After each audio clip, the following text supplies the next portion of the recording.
And thank you to everybody providing such great leadership in this state and in these communities. You know, they say that Nevada today looks like the future of what America will be like in the decades ahead. And if that's true, we have a bright future as a country. Thank you for joining us on this Saturday. And thank you for caring enough about the future of the country to be part of this process. I want to begin by asking you to form an image in your mind.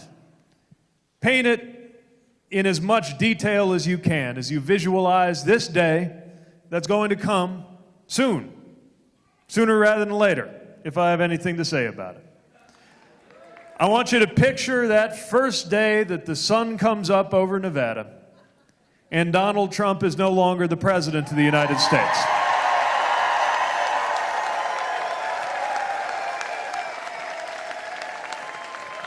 Are we ready for that day? Are we ready to do what it takes to bring that day about?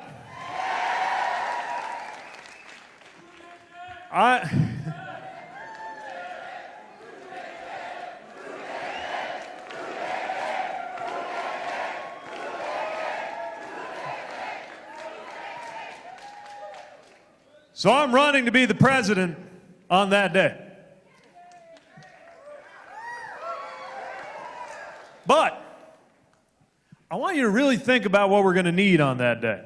Because if you think about it, you can see what's going to be waiting for the next president. Sure, that's the day that some of our problems end. I think we're all ready to put the chaos and the corruption in the rearview mirror, right? Put the tweets in the rearview mirror. But still, that's not the day our problems end. That's the day our work begins. Think about how it'll feel. Think about how divided our country will be on that day. Even more polarized and exhausted from fighting than we are right now. In need of a president who is focused on unifying the American people. And yet, something else will be true at the exact same time, which is that the issues that brought us to this point will be even more serious than they are now. The sun will be coming up over a climate that is just a few years away from the point of no return. Sun will be coming up over an economy where they tell us everything's great because the Dow Jones is looking good. But one job is not enough for far too many people. The sun will be coming up over schools where kids are learning active shooter drills before they are old enough to learn how to read. That's what the next president's going to have to deal with. To rise to meet those kinds of issues and to do it in a way that's actually going to leave our country more unified and not divided. Now that's a tall order, but that's what the presidency is for. I am asking you to caucus for me because I believe that the presidency has a purpose. And the purpose of the presidency is not to glorify the president. It is to unify the American people and get these big things done. That's why I'm asking for your support.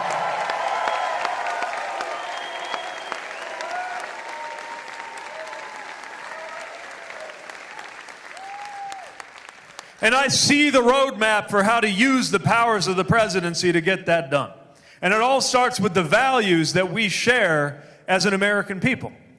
If we pay attention to what those values require of us, if we follow those values where they lead us, which can actually be in a very progressive direction, if we pay attention to that flag and what the values of patriotism and love of country really require of us. But that's not as easy as a president who throws himself a military parade.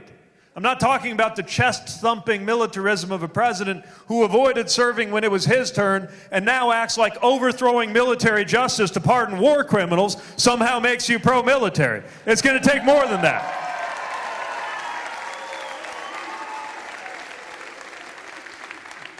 I'm talking about the kind of support for our troops that honors them with a commitment never to send them into harm's way if there is an alternative.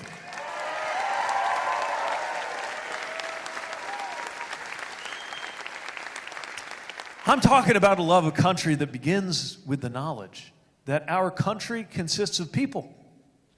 And you cannot love a country if you hate half of the people in it. It's going to take something else to build up the life of our nation for the road ahead.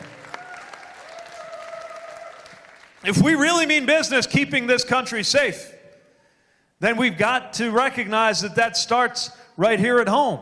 That's why we got to see to it that the Second Amendment can never again be twisted into an excuse to do nothing at all to keep our schools and our shopping centers and our concerts and our places of worship safe from gun violence. We must act in the name of our security.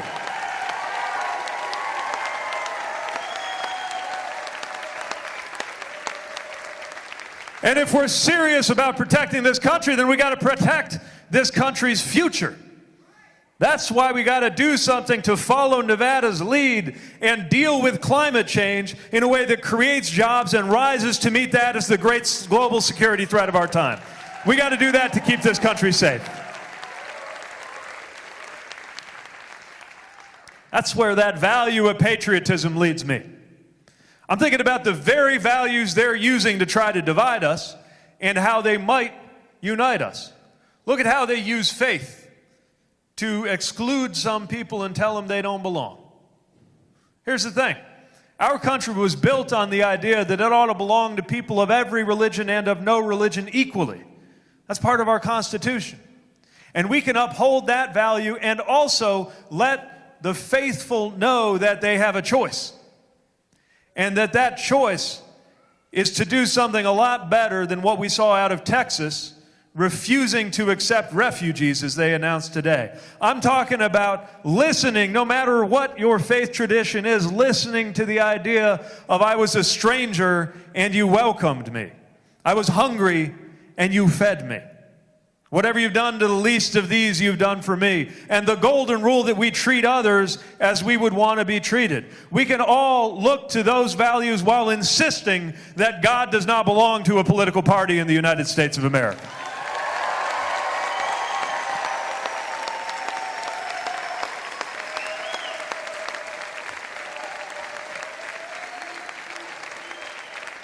I'm talking about values like the way we value work. But if we value work, we got to value workers, and that means putting an end to right-to-work laws that prevent people from organizing for better working conditions and good pay.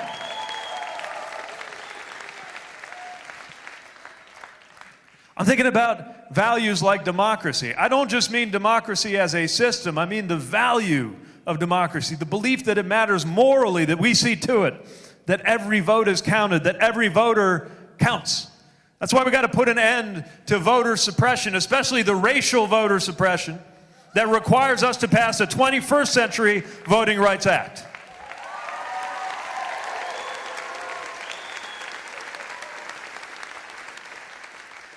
That's why we got to do something about these districts that are being drawn by politicians who get to pick out their voters instead of the other way around.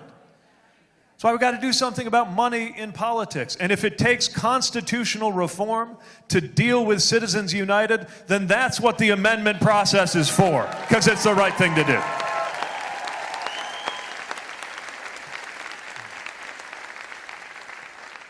This is our chance to make good on those values. And one more value we got to take seriously, freedom. But when I say freedom, I don't just mean cutting every regulation and every program and every tax that's out there. I'm not interested in preserving Amazon's freedom to pay 0 in federal income taxes next year.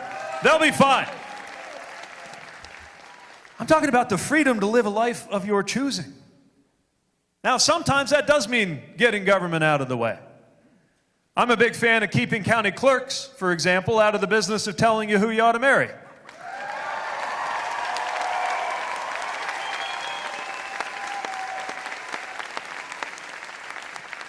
Let's keep government out of the business of dictating to women what their reproductive health care choices ought to be.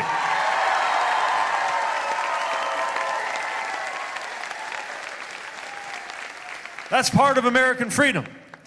But another part of American freedom is looking to the public sector to step up and deal with things. Every mayor knows this because we're responsible for paving and plowing the streets. Maybe not a lot of plowing in Las Vegas. But we support local infrastructure because we know you're not free if you don't have a road to get you to where you're going. You're not free if you can't count on clean, safe drinking water coming out of the tap. So we deliver. We deliver schools at the local level. Now it's time to back up those schools with a Secretary of Education in Washington who believes in public education and supports teachers.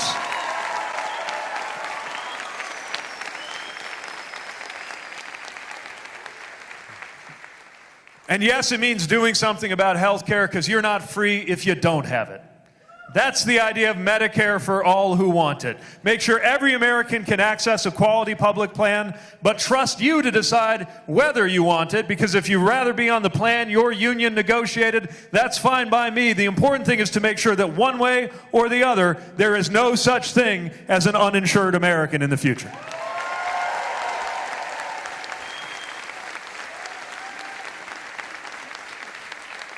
So you see how these values can lead us forward in a way that can actually serve to help our country be more united.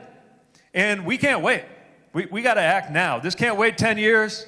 This can't wait 4 years. Look at where our country is. The climate can't wait. It's too close to the point of no return. We can't wait to do something about the crisis of deaths from despair, which means acting on mental health and addiction with just as much openness as we talk about other medical issues.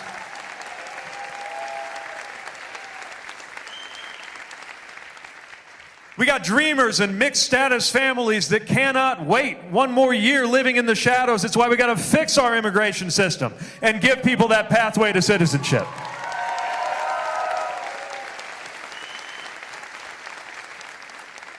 It's why we can't wait to act to make this a country where your race has no bearing on your health or your wealth or your relationship with law enforcement in this nation. We got to act. It can't wait. And when we act, we have an opportunity to bring about a better life. Look, I know that there's a lot of fighting in politics. And we'll fight when we have to. I'm not afraid to. But I'm never going to let us get so caught up in the fighting that fighting's all we've got. Because the point isn't the fight. The point is what we're fighting for. The point is what lies on the other side of the fight. And that is an end to the crisis of belonging in this country.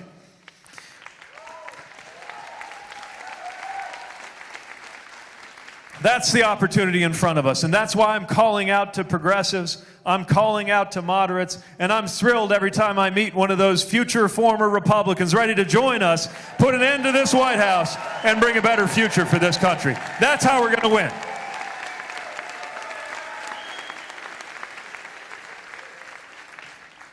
Now, our numbers have grown a little bit since the first time we turned up in Nevada looking to make friends. But still not such a big room that we can't have something of a conversation. So we've gathered up questions on note cards from folks as you were coming in, and to guide our discussion and be your voice, I'd like you to welcome Mo back to the stage with the famous fishbowl. We're going to talk about whatever's on your mind.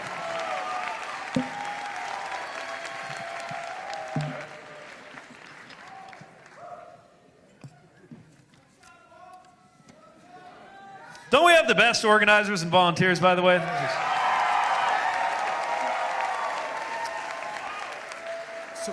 What moral leadership will you provide to schools regarding bigotry and bullying? Monsi. What a great question. And if you're, what was the name? Monsi? Monsi, if you're here, just give a wave or a holler so I can look in your, oh, hi. Woo! Thanks for coming. This is part of what I'm talking about when I mention that crisis of belonging that's going on. People are getting the message for different reasons in different ways that you don't belong. You don't belong because of where you fit in the economy. You don't belong because of your religion. You don't belong because of the language that you speak at home or who you love. And it starts in school. And that means fixing it starts in school. Look, the presidency is a lot of jobs in one. Part of it's policy, for sure. And I'm a policy guy. I love policy. But there's more to it than that. Part of it's running a government, running an administration, just like a mayor's got to do, but on a whole different scale. But it's not just that. There's something else. There's something else in the presidency so important. I don't think we understood just how bad we were needing it until we saw a president who doesn't have it at all. And that is moral leadership.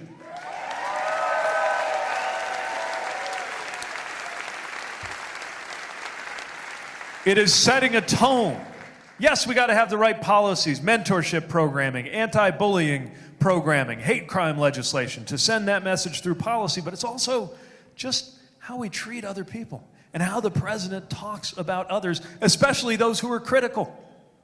Because we're not all going to agree. That's not what this is about. It's not about making everybody agree. It's about making sure everyone belongs. And the only thing that doesn't belong in our great country right now is hatred and exclusion, and we will flush it out with our every word when I am in the White House. Thank you.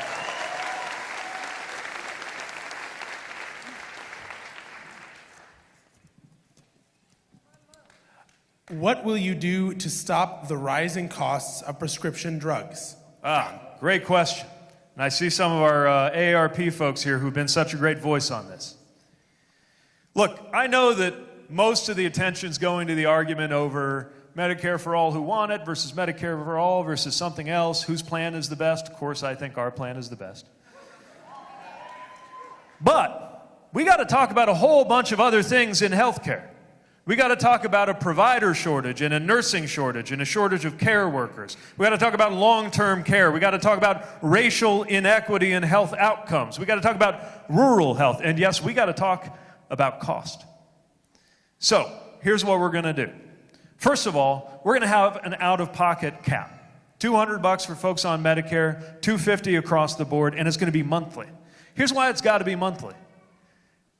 I see so many folks, friends of mine, who are delaying a medical procedure or waiting on getting a prescription filled till a certain month because you got to make sure you hit your out-of-pocket cap. It doesn't make any sense medically.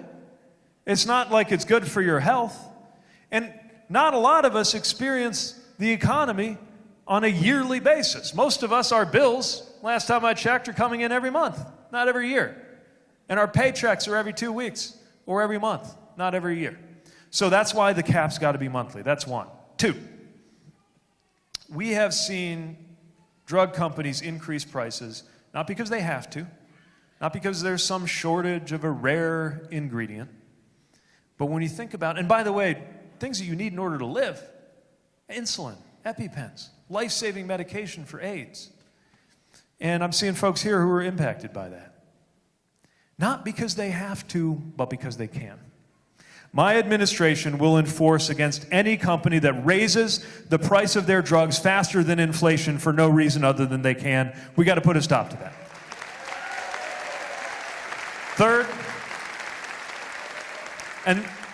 Third, this is so common sense, it's amazing that it hasn't happened yet, but the time has come to make sure that Medicare is empowered to negotiate drug prices with drug companies. It's common sense, we're going to do it, and it's part of how we're going to be able to afford all the other stuff.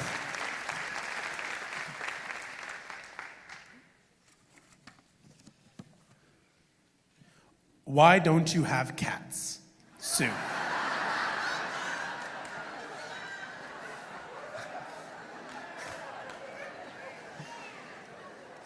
Nothing against cats. Happy Catter Day.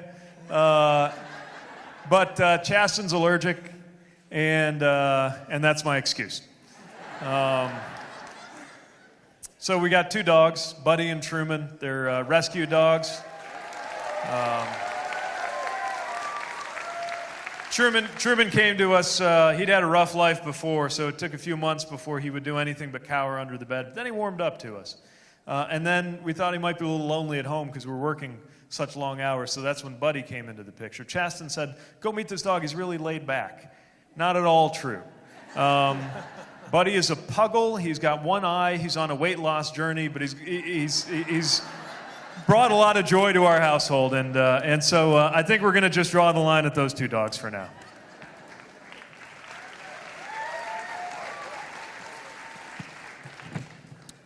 What is your number one foreign policy priority? Tristan. Oh, Tristan, you here? Hi. So the number one priority is to restore the credibility of the United States.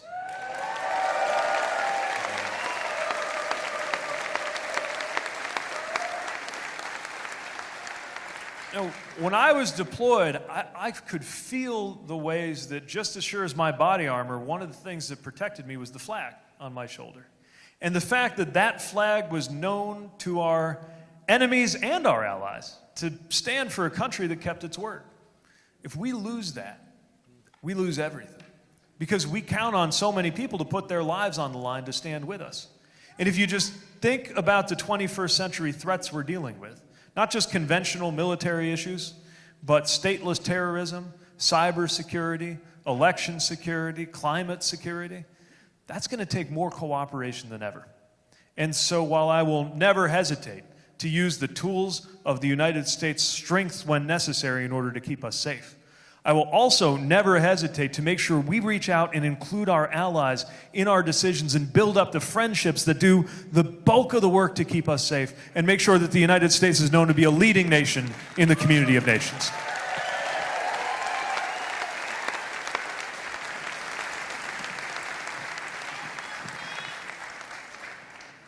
Since you are a millennial, what are your plans to address how technology affects security and democracy? Very good question. And if I was you, just give a holler. Taylor. Hi, Taylor. So I'm starting to feel like an older millennial these days, but I count. I made it. I made the cut by about 3 weeks, according to Wikipedia.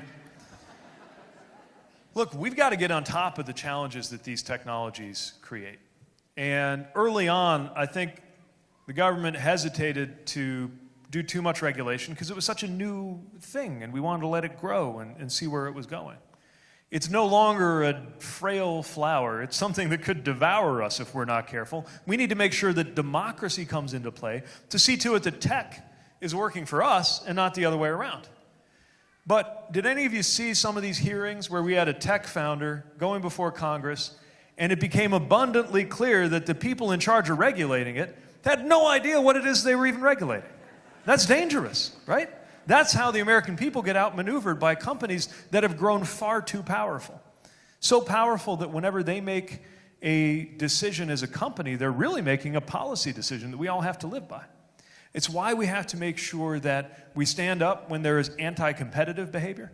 It's why we've got to make sure that there are laws explaining what our rights are over the data that we create. Even when we give it to a company, we still ought to have certain rights. Think about this. You ever download an app and you got to scroll through all the terms and conditions and then you click agree, right? Who here has actually ever read one of those things? Nobody knows what. Have you actually? Okay, good. We got some lawyers here. Most of us don't read that, right? But in the eyes of today's legal framework, it counts as a good faith contract that we've entered into. Even though most of us, there could be anything in there. We've got to make sure we set a baseline, not 50 different policies for 50 different states, but a baseline on data security and data privacy to make sure that we're protected. And we've got to recognize that this is a security challenge too. As we speak, countries, probably not just Russia, are working right now with some of the best minds they can muster to use technology to undermine our democracy. And we need a 21st century understanding of those security threats. Now, right now, we got a president whose idea of a security technology is 17th century. A big wall and a moat full of alligators, right? That's not going to keep us safe against cybersecurity threats in the 21st century. We need to make sure we have the right kind of strategy, from artificial intelligence to cybersecurity defenses to real deterrence, to make it not worth your while as a country to do these things, so that even if you can, you figure out very quickly that you shouldn't. That'll be my focus when it comes to securing our elections in our country.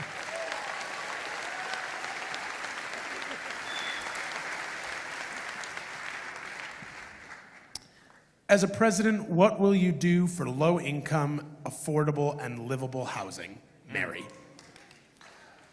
Again, if that was you, just let me know. I bet it's a lot of folks here thinking about it. There you are. So, hi. Thank you. Thanks for with your help, we're going to make it happen. And as soon as we do, we've got a lot of work to do on affordable housing. My plan invests over $400 billion to benefit 7 million American families who are housing insecure. What does that actually look like? Well, first of all, we got to have more housing. And that's why we're going to get 2 million more units built through funding and through promoting local policies that help more of that housing get built. Look, a lot of this is working with local governments to make sure that we have more inclusionary zoning. Part of it's making sure that if you've got a family with kids, you are automatically eligible for these kinds of housing vouchers and housing supports that right now there's this long backlog. We could put an end to homelessness, at least for kids and families with kids, even as we work on the tougher areas of homelessness that involve mental health and addiction. And we've got to make sure that as we look to the future, our housing policies are designed around equity, around making sure everybody gets a chance to thrive, because it is such a basic thing, and if you don't have it, you don't have freedom. Thank you.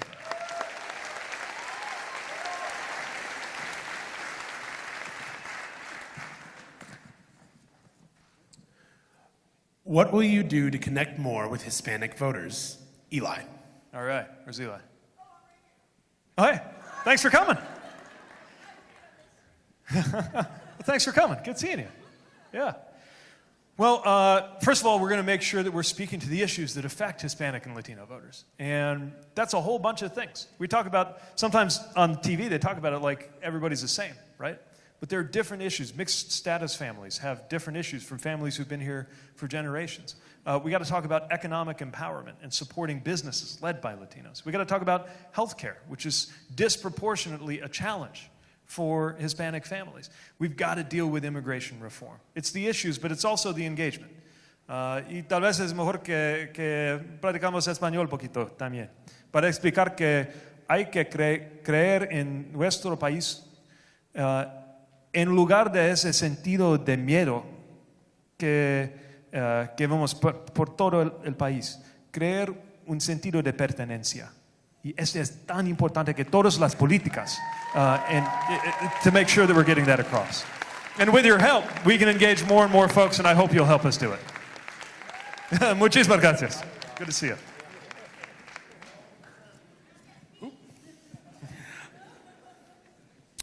How do you compete against your billionaire competitors who sunk $10 million into Nevada? Linda. Hi, Linda. So yeah, it's a bit of a challenge. I don't know if you saw, so Forbes magazine did this ranking of all of the candidates by individual net worth. Guess where I am? All the way on the bottom. We're doing okay, but by the standards of people running for president, smack on the bottom. So not a millionaire. In fact, I'll be the only person I think on the stage next week who isn't a millionaire or a billionaire. But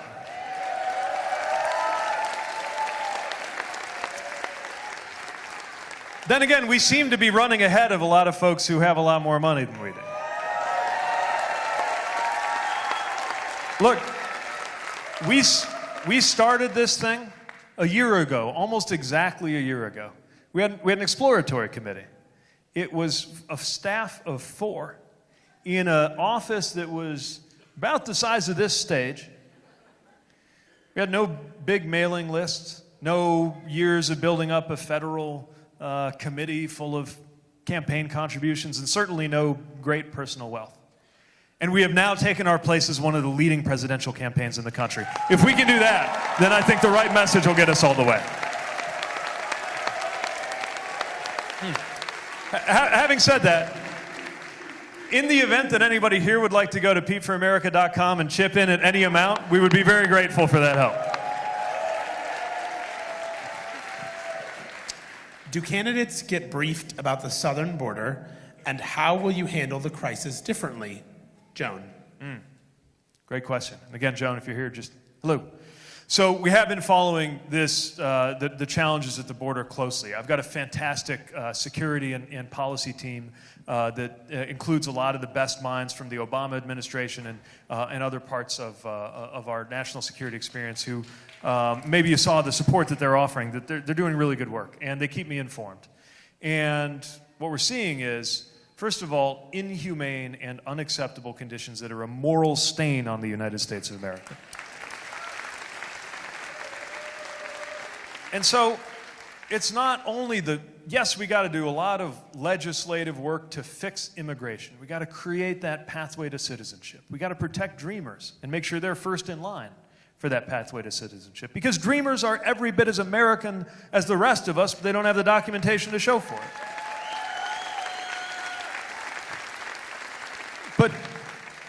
But that's the work we got to get done through policy. There's stuff we can do on day one. Day one, family separation is permanently over.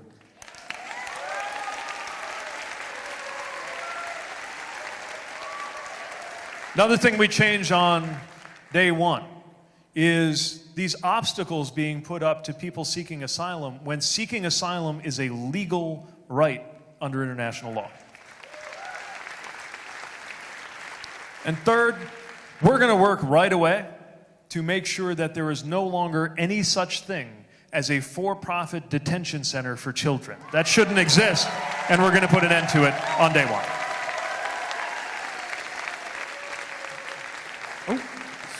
So we have time for one more. Only one more.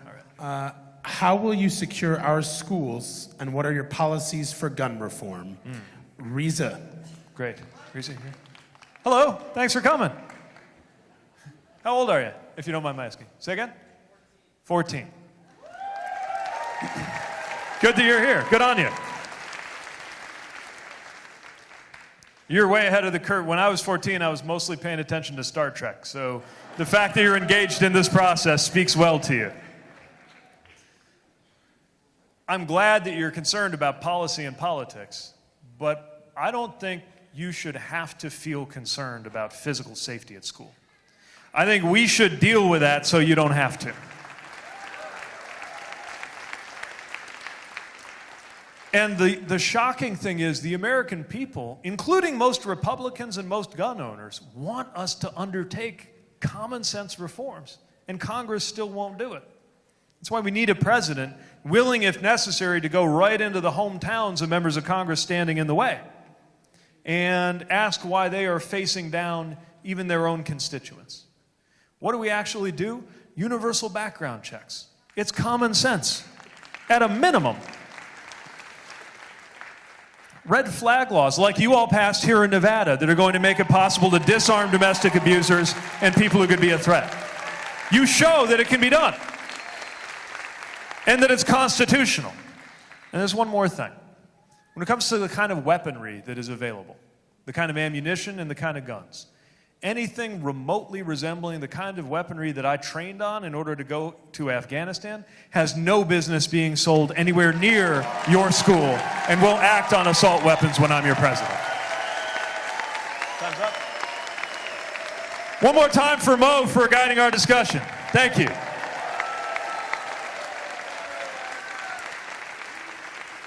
And I want to thank all of you for being part of this process, and I can tell from the seriousness of your questions and the energy you've brought to this room that you are aware of the power that you have. Nevada, you have a thumb on the scale when it comes to deciding the future of this country. And I can tell that you're taking that seriously. It's just a few weeks away, and you will be a huge part of making a decision about what happens next. And so I want to leave you with this thought. I think a lot of us are watching the news, watching what's happening in Washington, and it's just exhausting. I mean, this impeachment thing, if it gets to the Senate and it's a foregone conclusion, it just wears you out to even think about it. But if we give in to that sense of exhaustion, if we give in to a sense of hopelessness, that's when the cynics win. We can't let that happen. And so I'm here to make the case for hope. Now, I know hope is a funny word to use at a time like this because we know what we are up against as a country. I know why the idea of hope went out of style a little bit in our politics. But I'm here to make the case for you that running for office is an act of hope. That's why they call us candidates the 2020 hopefuls. Because we're here as an expression of hope. And so are you. It is an act of hope to support a candidate. It is an act of hope to contribute to a candidate. It is an act of hope to show up at a caucus and to vote at all. So are you ready to spread your sense of hope to those who are this close to giving up? And are you ready to bring about when we can put this era in the past and launch the one that's going to come next? And are you ready to find some joy in the process of making history together and changing the story of the United States of America? Well, I think Nevada is going to make me the next nominee and your next president. And when you do that, I'll work every day to make you proud. Thank you for being here. Gracias de su apoyo.